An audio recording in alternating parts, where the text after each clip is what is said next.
Hello again everyone, I'm down at the beach. Yes. I've really missed the coast the last couple of weeks. I haven't been down hardly at all really. I came down here yesterday just to sort of see if there were too many people down here to be, I don't know, enjoying myself really. But fortunately it's okay. It's bad weather today as well, so there's no one here. It's great. So what I'm planning to do is a coastal forage video. I'm not going to pick anything from down here today. I am by the East Hill Cliffs. It's an area of special scientific interest.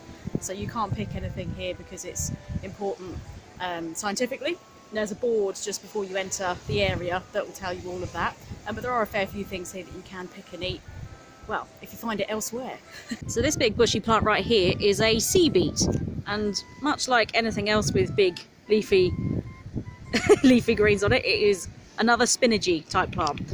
This you can eat in much the same way. You can put it in stews, soups, you can have it in salad. I think it's better if it's cooked, generally speaking. I believe the board that mentions the special scientific interest might be pertaining to these plants because they feed a very rare species of weevil that lives here, which I didn't know until today, so that's really cool. I don't know exactly what kind of weevil eats from here. I'll have to look into that one as well. But yeah, if you find it elsewhere, you can pick it and you can eat it. It tends to be along the coastal edges rather than near the sea exactly.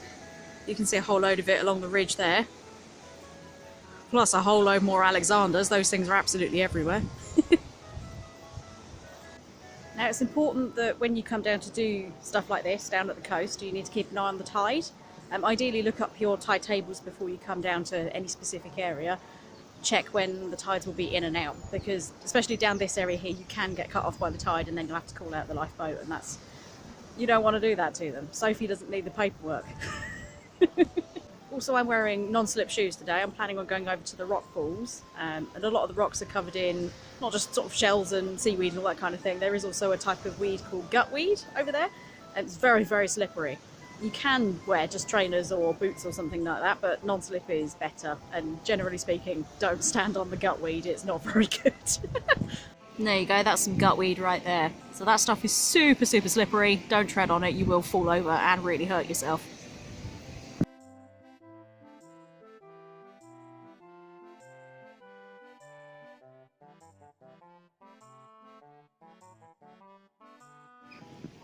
You can usually find evidence of what you can get here along the tide line or washed up on the beach. So obviously that's a mussel shell, which means there are mussels growing here. You can eat those, obviously. And these are cockle shells.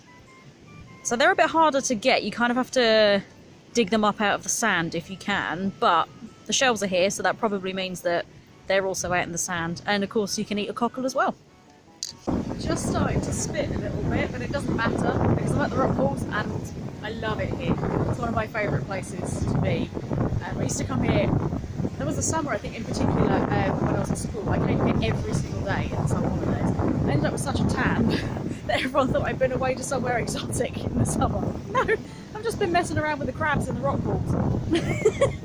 But at a time when it's, you know, we're going to be missing our favourite places to be. I mean, I definitely miss being at work, and I definitely miss being able to visit other places like that and going into, you know, woodlands that are a bit further away. I really miss things like that, so it's amazing to be able to come to at least one of these places still. And even in the height of summer down here, I tend to find there's hardly anyone here, so it's a really nice place to sort of relax and spend time with nature.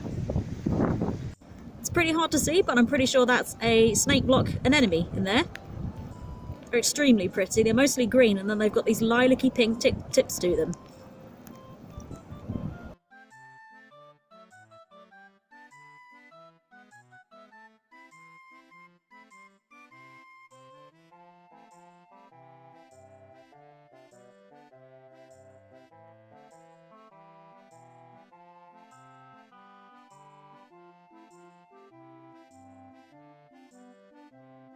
Now, if you ever turn anything over like I just did in a pool, or you pick anything up at all, always put it back where you found it. That's their home. They don't want to move from it. Found a nice big oyster shell there. Obviously not a living one.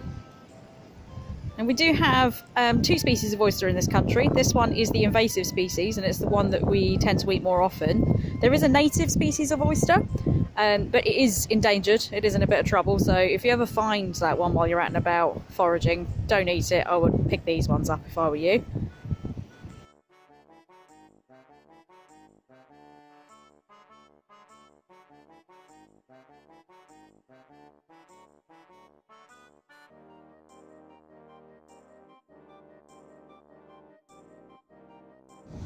Now we've reached an area I used to call the mussel graveyard.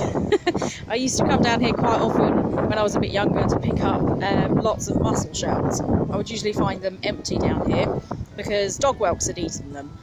When I was a bit younger I didn't have a drill for the purposes of jewellery making, so a dog whelk was my best friend. To eat their prey, they sit on top of a shell, be it a mussel or a clam or a cockle, and they'll bore a hole inside and then eat it, which is quite grim, but it does leave a perfect little hole in the shell, which means I don't technically have to put a hole in it myself. Speaking of mussels, of course, you can eat those. If you do go out foraging for them, you can pick them off the rocks, but never take too many from one area. I would say 1 or 2 from each cluster. Obviously, if you pick too many, then you're going to wipe them out. That's the fairly obvious result of that. These are far too small, in my opinion.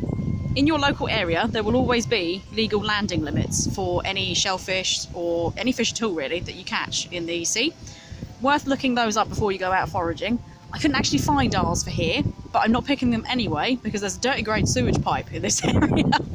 Mussels aren't able to purge themselves off the pollution that comes out of these sewage pipes, so they would not be good to eat at all. You'd probably make yourself very sick from eating them. But yeah, these are far too small. Find something a little bit bigger, you could have yourself a shellfish dinner. That's the aforementioned sewer pipe, and that's the main reason you shouldn't go picking anything from down here.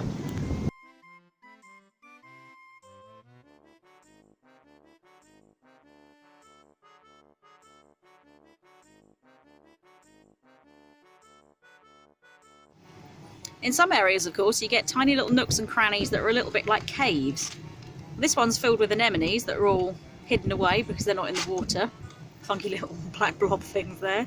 No idea which ones these would be, all the while that they're hidden away. But little caves like this are quite good for crabs and lobsters if your area has plenty of them. They tend to be hidden away in really secluded areas like that. And you can usually get them out by irritating them with some form of stick and they'll grab hold of it, you can pull them out.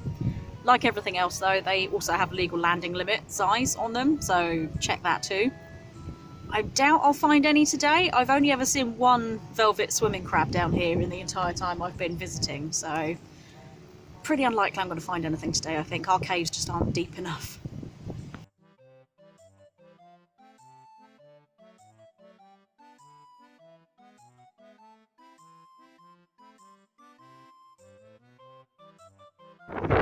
Tons of seaweed out here as well.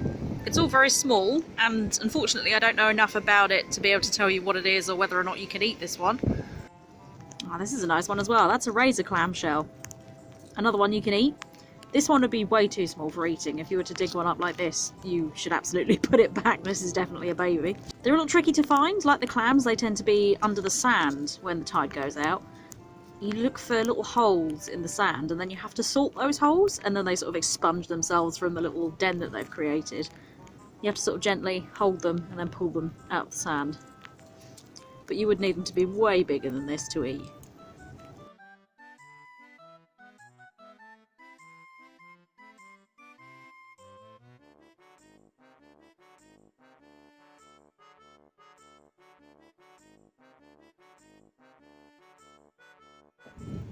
Nice bit of seaweed there, growing off of some old fishing line by the looks of things. I think this one might be rack. I'm not certain, but I think it might be rack. If you do go out foraging for seafood, you can find yourself a little cluster of seaweed like this and use it to cover over what you find. Put everything into a bucket, cover it with a bit of seaweed like that, a little bit of water. Should keep it fresh for you on the way home. I found a crab! He's not very active. Oh, there you go, a little bit of movement. Hey! Now I've got no idea what kind of crab he is. He's not a velvet swimmer, I don't think. He hasn't got the back legs for it. And another one, look at that! That one's even smaller. Even cuter, probably. very angry though.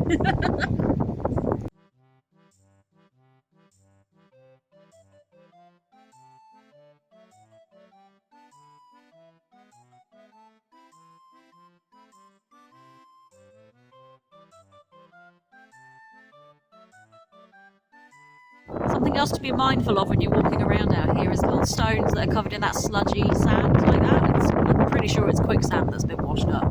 It is very, very slippery. That one's even got the weed on it as well, so that's a deadly stone right there. Don't tread on those. Oh, I love that. Look. Trails left by sea snails. They're making sea art. And some more down there. Now most of the pools in my area are quite easy to see into. They're quite shallow. Much more shallow than I remember them being, I must admit. Perhaps that's where all the hermit crabs are gone. It's just not deep enough for them anymore. But occasionally you do get a slightly deeper pool. If you find that they're quite hard to see into, what you can do is a little bit of craft, get yourself a bucket, cut the bottom out of the bucket and either cover the bottom with cling film or a piece of clear acrylic or something like that, and you can use it as a little window into the water. So if you push it into the top of the water, you'll be able to see through the bottom perfectly. A little bit like a mini fish tank. Quite a good one for the kids as well, that.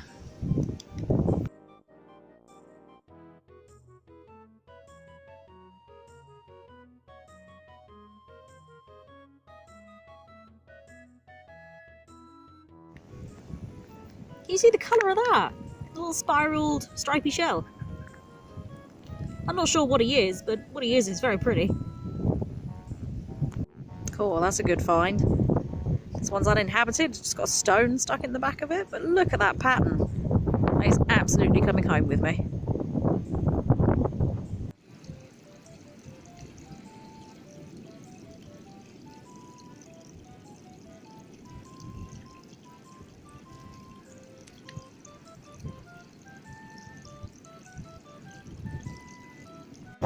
Now I have been down here on much luckier days before. Occasionally I have found tiny little prawns and greeny little fish in some of these pools.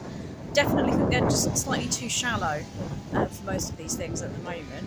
I have seen blennies down here before as well. They're quite a bit bigger, they're quite cute, they hop over the rocks and stuff, adorable little things. Of course it changes every time down here, so each time you come you're going to see something different, and you do need to get your eye in really to see anything decent rather than just broken shells and bits of rubbish really. Found a few tin cans down here today. Look at that! The sun! What is that?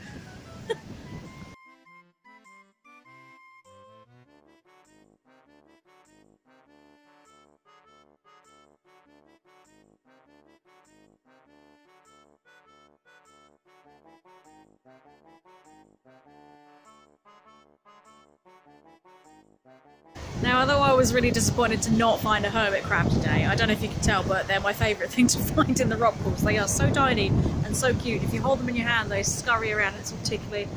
Adorable. You should always find a hermit crab.